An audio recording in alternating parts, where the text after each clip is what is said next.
A gente estava falando sobre... Só admitir aqui a Marlene e a Giovana. E a Thaís. Beleza. A gente estava falando sobre a questão, né, dos componentes do modelo de inteligência mais difundido, né? E aí são vários, né? Inteligência fluida, inteligência cristalizada, vários tipos de componentes que, no seu conjunto, formam aquilo que a gente chama de inteligência. Então, a inteligência é um conceito múltiplo, né? Ele tem vários aspectos. E, às vezes, algum teste, tem alguns instrumentos que avaliam mais algum tipo de algum aspecto da inteligência e outros que avaliam menos, né? Assim, cada um vai dar ênfase em algum deles. Só um minutinho, gente, só vou fechar a porta aqui do escritório.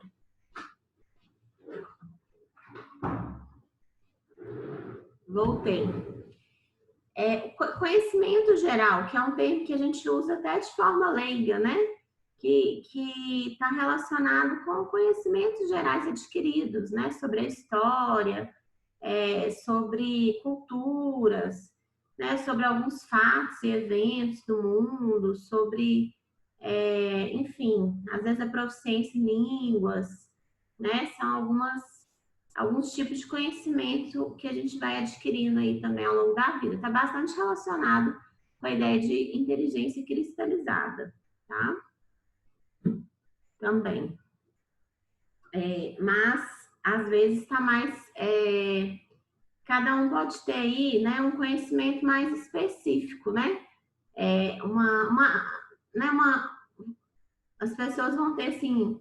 Às vezes tem aquela pessoa que tem mais conhecimento em línguas, tem aquela pessoa que tem mais conhecimento numa área da geografia, tem aquela pessoa que tem um conhecimento bem específico de alguma... de religiões, de temas aí, né? Que podem ser vários. Sobre habilidades táteis, né? É um dos componentes menos explorados, né? Mas assim como a gente tem o processamento visual e o processamento auditivo, a gente também tem um processamento tátil, que é uma via, uma forma, né, da gente acessar o mundo, né, um tipo de informação, as informações táteis, e com certeza algumas pessoas têm essa capacidade aí tátil mais desenvolvida do que outras, né, então essa sensibilidade, tudo, né, o conhecimento de textura, provavelmente artistas, escultores, né, podem ter essas habilidades aí bem desenvolvidas, né? A proficiência nessas habilidades. Mas é uma dos componentes aí menos, talvez, estudados, investigados, que a gente tem menos instrumentos para poder avaliar. Mas é um dos componentes do modelo, tá? Então, essa que seria a resposta dessa questão. Então, todos esses componentes, né, formam o modelo CHC, tá? E sobre o TIG, né? A última questão aí, fale sobre o teste de inteligência geral não verbal, o TIG, que a gente viu bastante, né? Casos, a gente discutiu sobre ele. Então, é um teste de inteligência geral não verbal, tem o objetivo de avaliar o potencial intelectual, né? Por meio de tarefas aí de raciocínio não verbal. São 30 itens, e como é um teste, né, interessante, então ele desperta a motivação de quem está fazendo, né? Tanto que quando vocês fizeram na sala, ficava todo mundo assim, eu quero saber a resposta, né? Ah, não, esse aqui eu quero saber o que é, eu quero saber qual é a resposta. E aí ele investiga alguns tipos de raciocínio, né? As relações básicas, deixa eu ver se eu chego para cá aqui para não atrapalhar. As relações básicas, que aí são raciocínios de soma, subtração, divisão, multiplicação, seriação, orientação espacial. Aí esses são os itens, né, que avaliam esse tipo de raciocínio. As relações específicas, que são raciocínios, né, com algum tipo de aprendizagem, como teoria dos conjuntos, identidade entre os elementos, uma noção de quantidade, soma complexa e combinação simples. Então, os itens, eles envolvem, às vezes, mais de um tipo de raciocínio. São todos esses itens aí no parênteses que avaliam relações específicas. As relações gestálticas, né, que tem a ver com as leis gerais da Gestalt, né, os princípios leis gerais da Gestalt, como figura e fundo, né, então, estão relacionados ao desenvolvimento motor, visomotor. E as relações complexas, né, que são raciocínios bem mais complexos, que envolvem vários tipos de função cognitiva, então percepção, atenção, aprendizagem, né, e que exigem mais da pessoa. Então, a gente viu assim que, às vezes, a pessoa ela vai bem nas relações básicas, relações específicas, e apresenta mais dificuldade nas relações complexas, que é o esperado, porque é mais difícil, né? Então, uma pessoa assim, com nível de escolaridade baixo vai ter mais dificuldade nas relações complexas e específicas, né? Mais facilidade nas relações básicas e na Gestalt também, que a Gestalt, gente, as relações gestálticas, elas são desenvolvidas de uma forma mais espontânea, independente da escolarização. Escolarização ajuda? Ajuda, mas são processos neurofisiologicamente comuns a todos os seres humanos, né? Tanto que, igual tem muito teste na internet mesmo, né? Você tá vendo, tem uma figura ambígua e você tem que ali tentar enxergar duas coisas, né? Esse é um teste que, assim, não que seja muito confiável e válido, mas é uma forma de avaliar justamente esses componentes aí das relações gestálticas, né? De forma, de figura e fundo, de contradição, de figuras ambíguas, né? Que dependendo do foco da atenção que a gente dá, a gente vê uma coisa, vê outra, né? São princípios aí, né, da Gestalt. E, por fim, né, gente, a gente viu que ele pode ser utilizado de forma individual, de forma ou coletiva, tomando todos os cuidados devidos, de 10 a 79 anos. Nós temos tabelas para os 3 níveis de escolaridade, né, ensino fundamental, médio e superior, e não tem limite de tempo, mas a gente percebe que as pessoas gastam em média aí 30, 40 minutos, tá? Aí a gente pede que elas fiquem pelo menos 20 minutos com o teste, principalmente na aplicação coletiva, para elas não entregar, fazerem o teste de qualquer jeito, né? Para elas pensarem um pouquinho aí antes de entregar, tá bom? Acho que essa é a última parte. Aí, assim, a aplicação. A gente entrega o caderno, entrega a folha de protocolo, né? Pede para abrir o caderno, lê com o candidato todo o exemplo, explica quando necessário, pergunta se todos entenderam, se possui alguma dúvida. Depois a gente repete o procedimento com o exemplo 2. E aí depois a gente deixa o candidato, né? Aqui está escrito candidato como se fosse um processo seletivo, né? Mas pode ser o paciente o examinando, né? Ele vai realizar sozinho e a gente não pode dar nenhuma ajuda nessa fase, né? Depois que a gente já deu as instruções e tudo, tá? Como se fosse uma prova, né? Um exame, um concurso, né? E para corrigir, a gente utiliza o crivo, soma as respostas corretas e depois vai lá nas normas para a gente obter, né, qual foi ali o potencial intelectual do examinando de acordo com o grau de escolaridade. Então, vocês já fizeram aí algumas análises do TIG, aí já sabem, né, já tem uma ideia de como que é o resultado, tá? Então, gente, eu planejei da gente fazer essa revisão hoje, né, baseada no estudo dirigido, né, que englobou tudo que a gente aprendeu, digamos assim, né, na primeira etapa. Eu sei que está um pouco longe, então, assim, às vezes assusta mesmo a gente rever esse conteúdo, né, pensar, não, a gente viu isso tudo mesmo, né, e tal. Mas, assim, eu acho que lendo, principalmente o capítulo das apostilas, ou PowerPoint, quem preferir, dá para ter uma boa ideia, né, da matéria. Eu acho que não tem muita dificuldade, não. Acho que a dificuldade da nossa matéria é que são muitos testes. Alguns a gente viu em maior profundidade, como o TIG, outros a gente só passou por alto mesmo, porque realmente não dá para ver todos os testes em profundidade, então a gente escolhe alguns para a gente aprofundar, mas a gente tem que ter uma ideia, né, para que um dia, como profissional, a gente saiba como escolher, tenha uma noção de cada fase do desenvolvimento, de cada demanda que aparece, onde a gente buscar esses materiais, esses instrumentos. Tá bem? Eu vou abrir agora um pouco para perguntas. Alguém tem alguma pergunta? Alguma dúvida sobre a matéria? Sobre os trabalhos?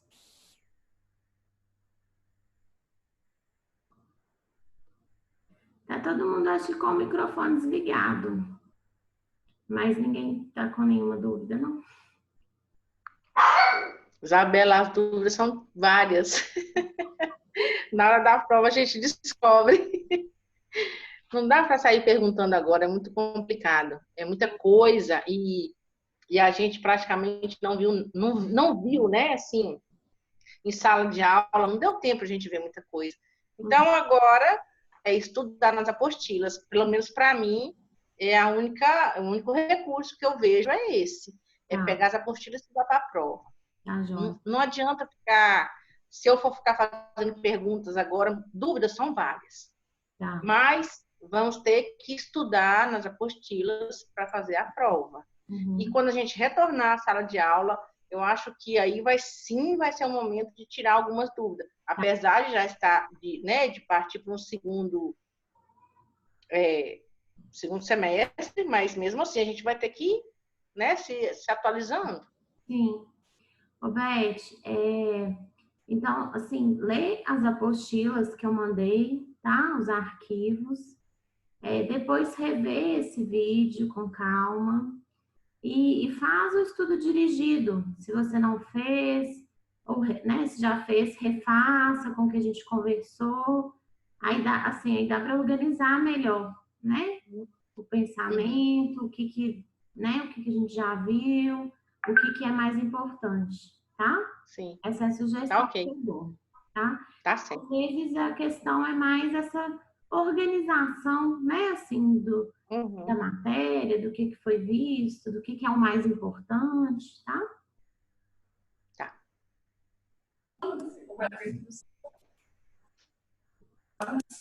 Isabel. Oi.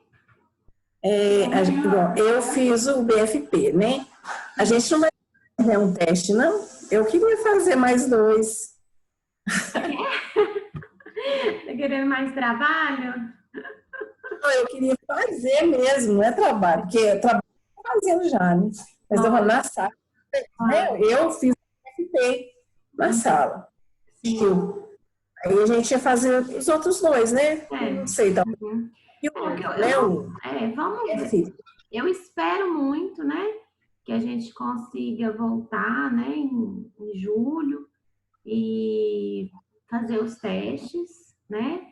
Mas já fica combinado aqui, se não for possível, né, a gente encerrar o semestre presencialmente, eu fico com essa dívida com vocês, né, da gente, em alguma oportunidade, combinar com a Cândida, às vezes usar até o espaço lá da clínica para a gente poder disponibilizar os testes para vocês fazerem, tá?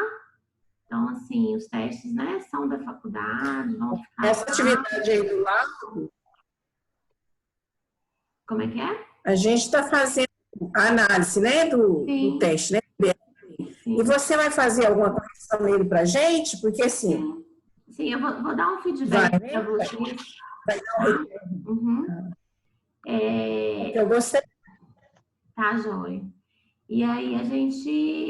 Então, assim, de qualquer forma, os testes são da faculdade, vão ficar lá disponíveis, né?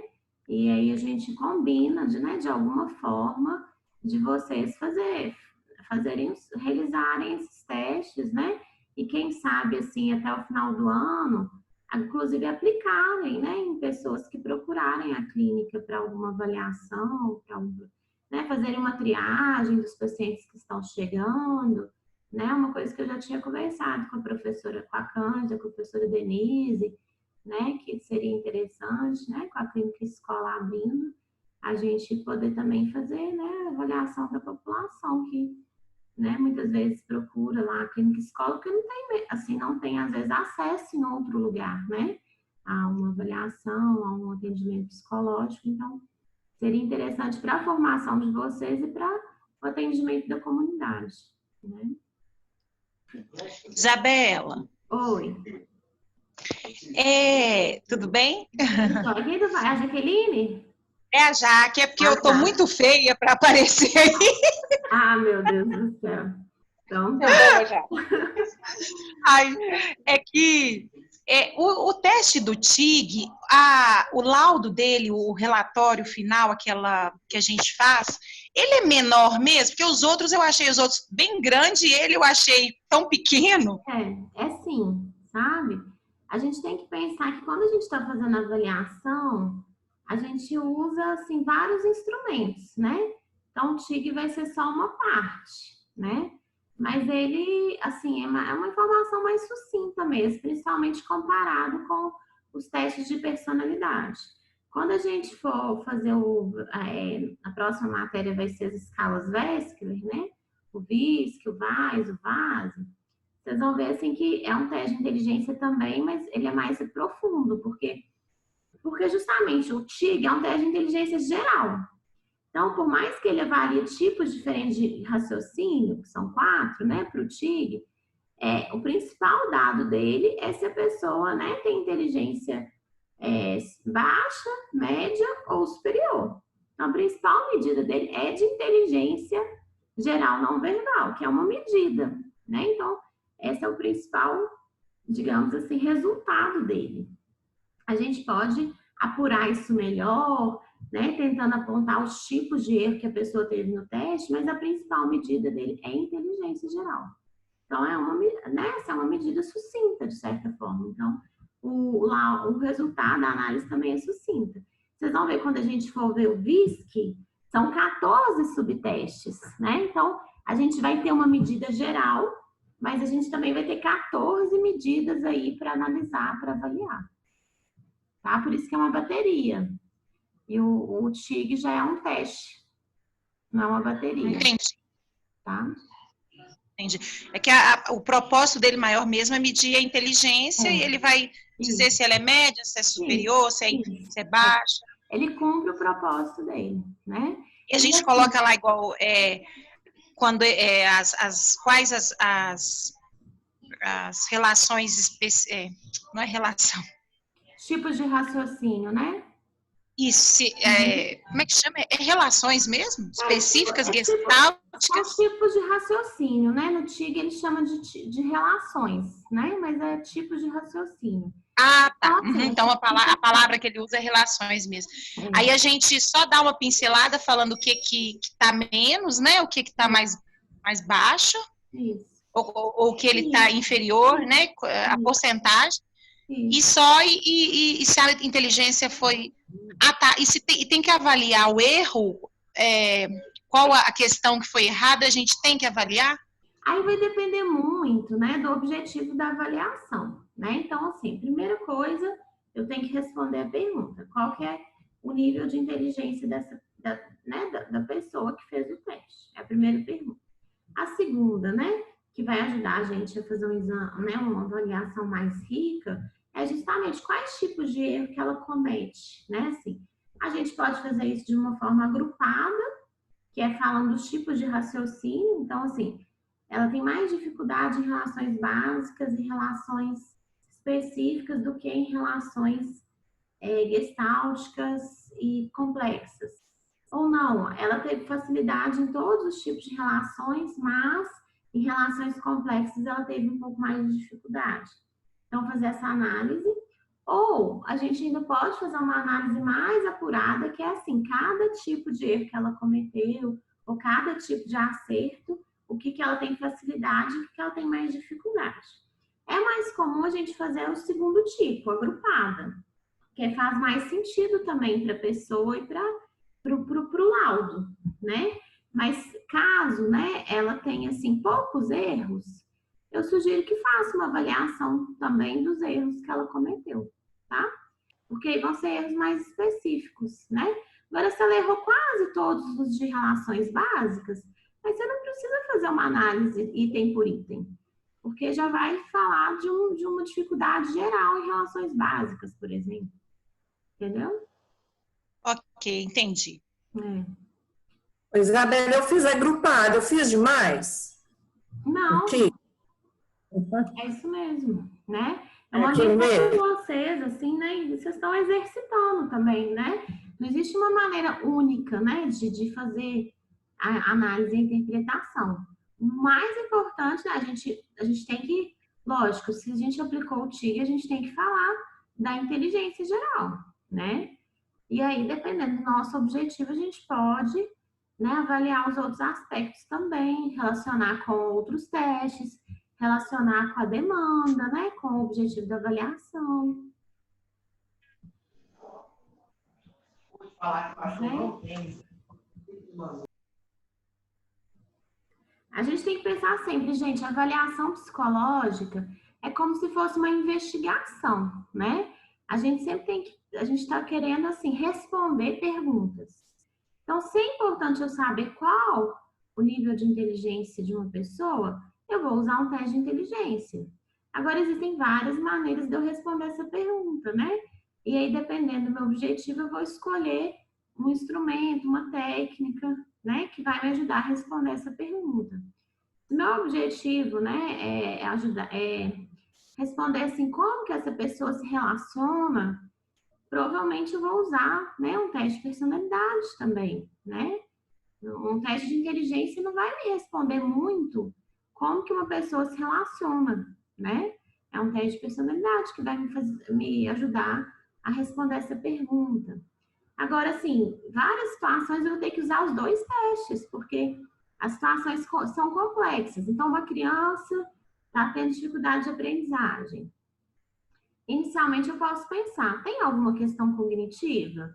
Então, vou aplicar um teste de inteligência para avaliar a inteligência geral.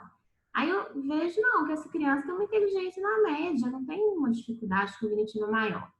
Mas, assim, eu percebo que ela cometeu alguns tipos de erro de raciocínio. Ah, será que ela tem uma dificuldade mais específica? Uma dificuldade de atenção, uma dificuldade de funções executivas, uma dificuldade de memória? Então, eu posso aplicar testes, né, específicos que avaliam isso. Não, eu apliquei todos os testes, essa criança não tem dificuldade nenhuma de atenção, de memória, de funções executivas. Então, vamos avaliar um pouco a personalidade, vamos avaliar um pouco, né, a parte, né, mais emocional, as habilidades sociais. Ah, essa criança, né, tem um temperamento difícil, tem dificuldade de fazer amizade, tem dificuldade de regular as emoções, né? Como que isso está prejudicando a aprendizagem dela, né? Então, entende? É como se fosse uma investigação. A gente tem que levantar as perguntas à medida que os instrumentos, né, as técnicas de avaliação vão nos dando resposta, às vezes a gente vai descartando algumas hipóteses e levantando outras, até fechar ali a avaliação. Ok? O motivo do BFP, o que eu vou colocar mesmo? No nosso caso, Cleusa, é autoconhecimento, né? Ou até assim, pode até colocar assim, autoconhecimento e aprendizagem, né? Assim, uso didático, né? Tá, joia?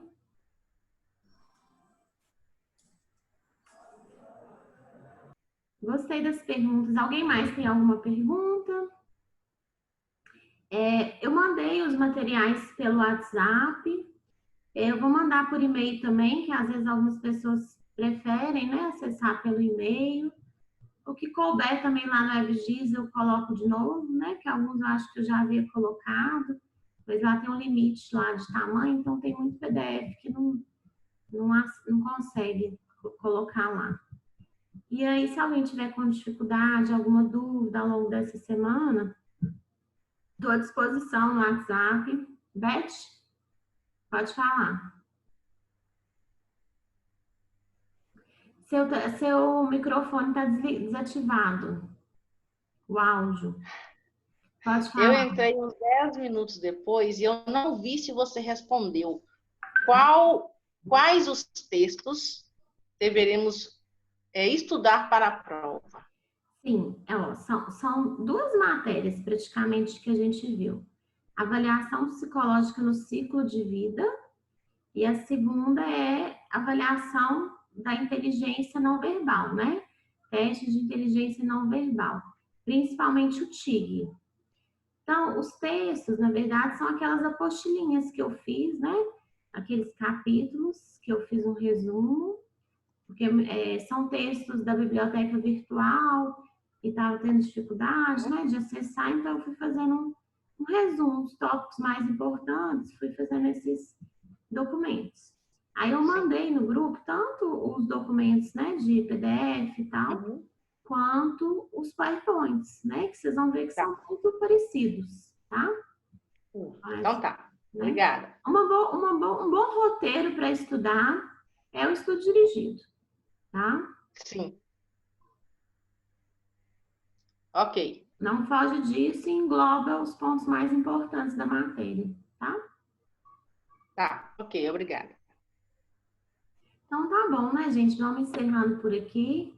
Então, lembrando que eu estou disponível, né, no WhatsApp para dúvidas. E também podem ficar tranquilos, a prova vai ser feita, né, em grupo, né, por mais ou menos 4 alunos. E aí vocês vão poder discutir, responder as questões, vão ter tempo hábil para fazer. E vai ser bem tranquilo, tá? Vai dar tudo certo. Não entre em pânico, tá?